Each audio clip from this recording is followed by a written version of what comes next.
Y bien, antes de continuar, vamos a hacer una breve introducción para ponerlos en contexto. La radiación térmica ha sido uno de los grandes enigmas de la física a finales del siglo XIX y comienzos del XX. Al intentar comprender cómo los cuerpos emiten energía en forma de luz y calor, los científicos se enfrentaron a contradicciones entre la teoría clásica y los resultados experimentales, que es la ley de Wien. ¿Listo? No vamos a profundizar mucho en esta ley, solamente vamos a dar como la idea principal. ¿Listo? Bien, esta ley principalmente, ¿cierto? Nos habla sobre las frecuencias, ¿sí? Entonces, frecuencias altas, ¿listo? Es la idea principal. Bien, ¿cuál es el contexto histórico? Entonces, en el año 1893 está basada en las observaciones experimentales de la radiación del cuerpo negro o de cuerpos negros. Bien, ¿cuál es su explicación como tal?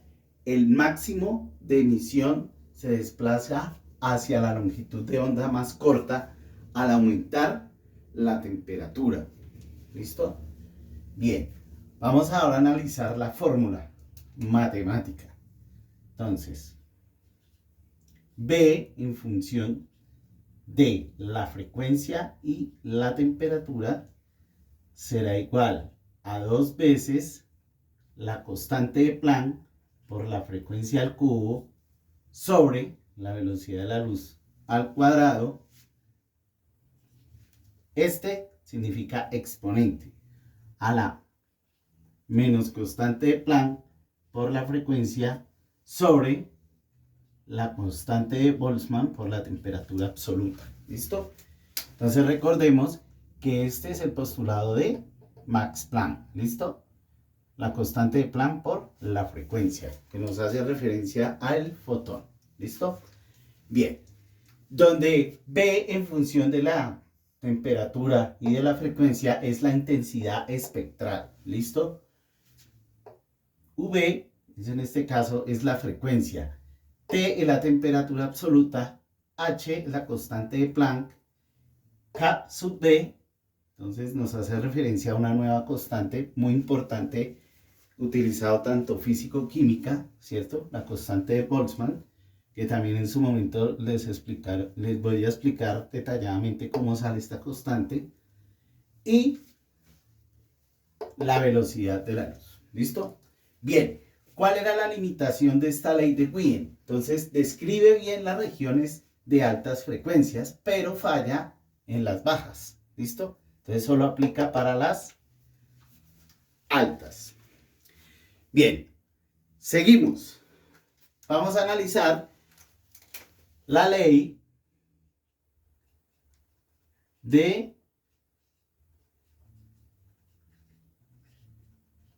Rayleigh-Jeans. ¿Listo? Bien. Muy bien. La ley de Rayleigh-Jeans. Entonces, si este trabaja en frecuencias altas, este va a ser para las frecuencias bajas. ¿Listo? Muy bien.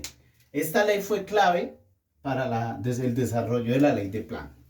Bien. Creado en el año de 1900. Bien. Aquí tenemos algo curioso. ¿Listo?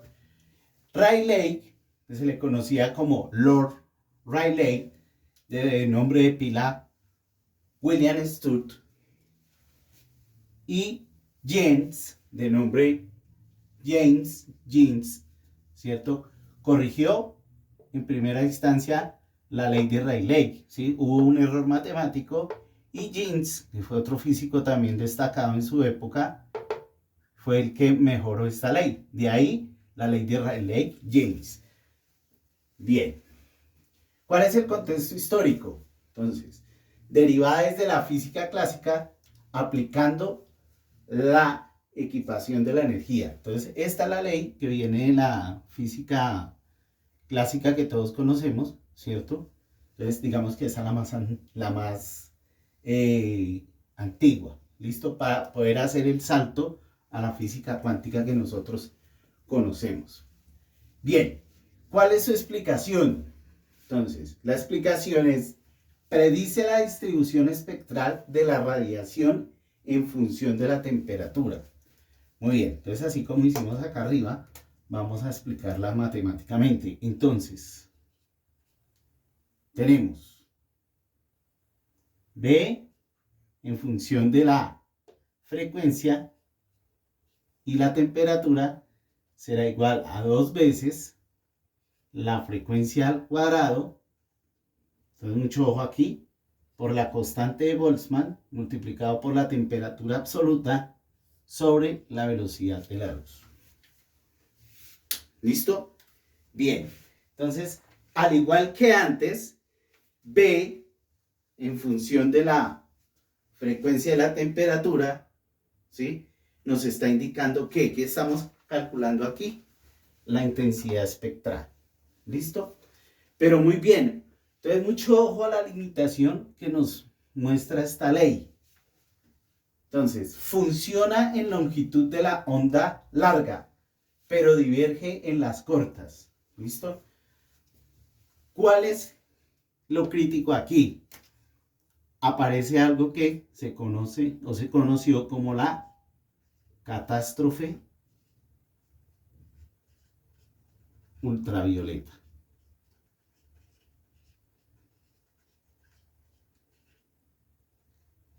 ¿Qué pasaba con esto? ¿Qué era la catástrofe ultravioleta? Lo voy a explicar en palabras menos, palabras más. Como este es para frecuencias bajas, entonces se dieron cuenta, ¿sí?, que ellos denominaron catástrofe ultravioleta, ¿cierto?, que la energía se relacionaba con la frecuencia, ¿sí? A medida que aumentaba la energía, aumentaba la frecuencia, ¿sí? Y esto al aumentar era sin límite.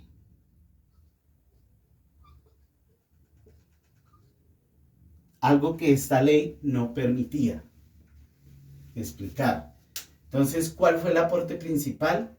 Que se detectaron fallos de que la física clásica no podía explicar en la física moderna, ¿cierto? Entonces ahí es donde entra en juego, ¿cierto?, lo que vamos a explicar a continuación de forma más detallada, la ley de Planck. También en el año de 1900. ¿Listo? Bien. Entonces, ese va a ser nuestra pequeña introducción para determinar qué es la ley de Planck. Y bien, la ley de Planck no es otra cosa que es la explicación de la radiación del cuerpo negro de manera completa. ¿Qué quiere decir? Se cuantiza la energía. Bien. Vamos a ver entonces la fórmula, ¿sí?, donde unifica las anteriores fórmulas. La ley de Wien, que se conoce también como la ley de desplazamiento de Wien, y la ley de Rayleigh-Jeans. ¿Listo? Entonces, ahí a este costado voy a dejar un gráfico, ¿cierto?, donde comparo los gráficos de las anteriores leyes mencionadas y también la de Planck, donde hay un equilibrio. Por esto está la ley más completa. Bien, matemáticamente sería lo siguiente. Entonces, recordemos, ¿sí?, que vamos a determinar es la intensidad espectral. Entonces, matemáticamente Planck la expresó de la siguiente manera. B en función del tiempo, ¿cierto?, que es el eje espectral, la frecuencia de la temperatura será igual a 2 veces la constante de Planck, la frecuencia al cubo, sobre la velocidad de la luz al cuadrado, multiplicado, entonces lo voy a hacer con otro color para que lo distingan, 1 sobre, entonces recuerden que esto es elevado a la constante de Planck por la frecuencia sobre la constante de Boltzmann por la temperatura absoluta, menos 1. Entonces esta es la fórmula de la ley de Planck. ¿Listo? Muy bien. Ahora vamos a analizar la parte de la cuantización de la energía, que fue lo que dio finalmente solución, ¿cierto?, a lo que no podía predecir la ley de Rayleigh-Jeans, ¿cierto? Bien, entonces lo voy a hacer de una forma sencilla, ¿listo? Entonces, ¿qué es la cuantización de la energía? Aquí tenemos un bombillito, ¿sí? Bien. ¿Qué explicó Planck? Entonces, este bombillito naturalmente tiene su intensidad, ¿cierto? Que esto ya no lo vamos a conocer como iluminación. Aquí lo vamos a conocer con otro nombre. ¿Listo? Bien. Aquí vamos a tener este. ¿Cómo cuantizó la energía? Entonces, la energía del fotón. Entonces, aparece otra palabra clave, fotón. También otra palabra clave, los cuantos. El cuanto, ¿cierto? O paquete de energía. Paquete de energía, ¿sí? Entonces, la fórmula de Planck nos dice que la energía del fotón es igual a la constante de Planck por la frecuencia. Ahora, por definición, como estos ahora se llaman cuantos o paquetes de energía, lo vamos a representar de esa manera. Aquí, este va a representar un cuanto. Entonces, si lo representamos en energía del fotón, entonces la fórmula completa sería: la energía del fotón será igual a n por la constante de Planck por la frecuencia, donde n, ¿cierto?, pueden ser números enteros, 1, 2, 3, ¿sí? Números enteros. Entonces, en ese orden de ideas, aquí tenemos un paquete de energía que será 1, ¿cierto? Pero recordemos que 1 en física y en matemáticas no se escribe, ¿listo? En ese orden de ideas, acá será 2 cuantos o paquetes de energía. Por consiguiente será 2, ¿cierto? Y aquí, para el ejemplo, tendremos 3, constante de Planck por la frecuencia. Entonces, esto se llama cuantizar la energía, ¿cierto? Entonces, devolvámonos por allá, ¿sí?, a Newton. Vamos a hacer una breve explicación. Newton, ¿qué decía? Newton, ¿sí?, decía, ¿cierto? Acá hay una vela, ¿cierto? Entonces aquí esa vela despedía también una luz, ¿sí? Pero él pensaba que era de esta forma, en forma de pequeños punticos, que eso es lo que se conoce como la teoría corpuscular de la luz, ¿cierto? Y más adelante, ¿sí?, vino otro personaje llamado Huygens,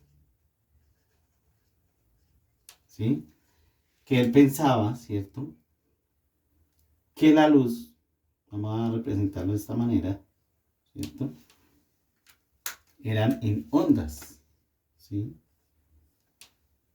¿Sí? De ahí la teoría ondulatoria de Huygens, pero él pensaba también que para que se pudiera expandir la luz, se necesitaba un medio, ¿sí?, para que fueran en ondas. Y el medio era el éter, ¿sí? Entonces, si tenemos la teoría corpuscular y tenemos la de Huygens, que se conocía como la ondulatoria, ¿cierto? Entonces vino otro personaje en escena, ¿sí?, llamado James Clerk Maxwell. ¿Qué dijo él? que la luz era una onda electromagnética que tenía la siguiente fórmula. La velocidad de la luz es igual a la longitud de onda por la frecuencia. Entonces tengan muy presente esta fórmula. ¿Listo? Entonces ahí se determinó, ¿cierto?, que la luz tiene un sentido transversal, ¿cierto? O sea, que va siempre hacia allá y está en forma de ondas. Y esas ondas pueden ser magnéticas, que se representa con la letra B, magnética, y E de eléctrico. Entonces, lo demás pues lo explico detalladamente en otro video. Bien, y siguiendo con nuestra explicación, entonces acá tenemos esta fórmula, ¿cierto? Que es la energía del fotón, que es la fórmula general. Ahora vamos a ver otra importante fórmula que se desprende de lo siguiente. Sé que la velocidad de la luz es igual a lambda, ¿cierto? Que es la longitud de onda multiplicado por la frecuencia. Entonces, si despejamos la frecuencia, ¿qué nos quedaría? La frecuencia será igual a la velocidad de la luz sobre la longitud de onda. Entonces acá nos va a dar otra fórmula importante, ¿cierto? Entonces la energía del fotón es igual a la constante de Planck, ¿a qué es igual la frecuencia? A la velocidad de la luz sobre lambda. Entonces esto me da origen a esta fórmula, ¿cierto? Importante para el estudio del espectro electromagnético, ¿cierto?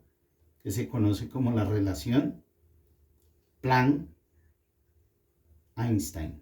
¿Listo? Esta fórmula me relaciona dos constantes importantes, la constante de Planck y la velocidad de la luz.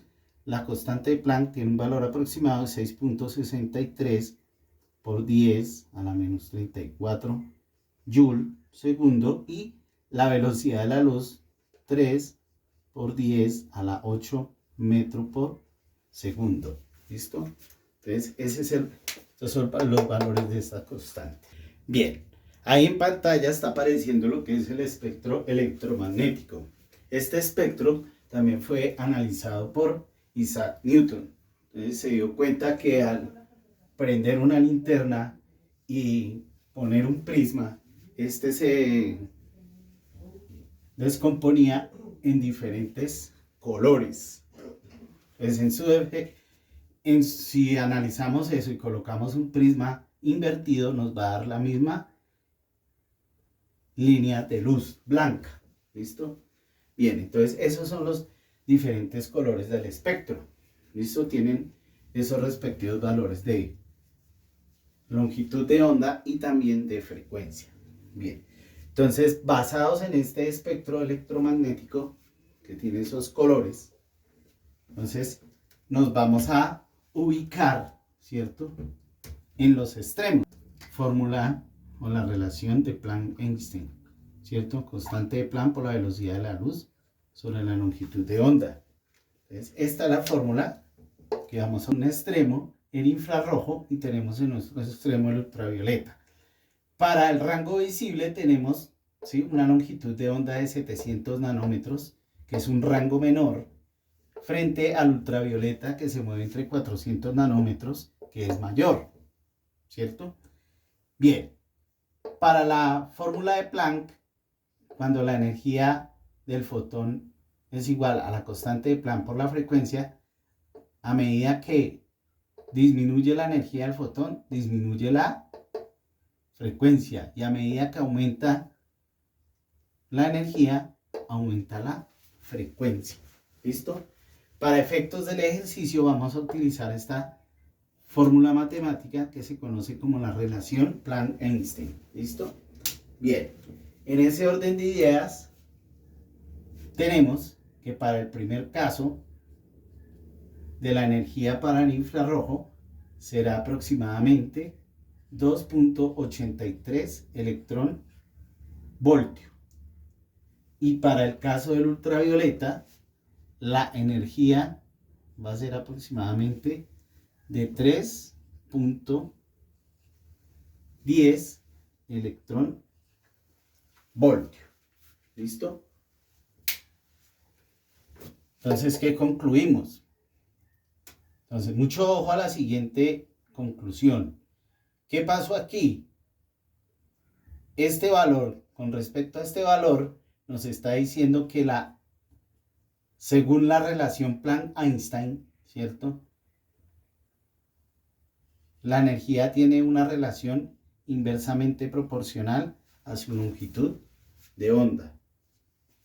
Pero en la fórmula original, ¿cierto? La energía del fotón tiene una relación directamente proporcional con la frecuencia. ¿Listo? Entonces ese sería el análisis final.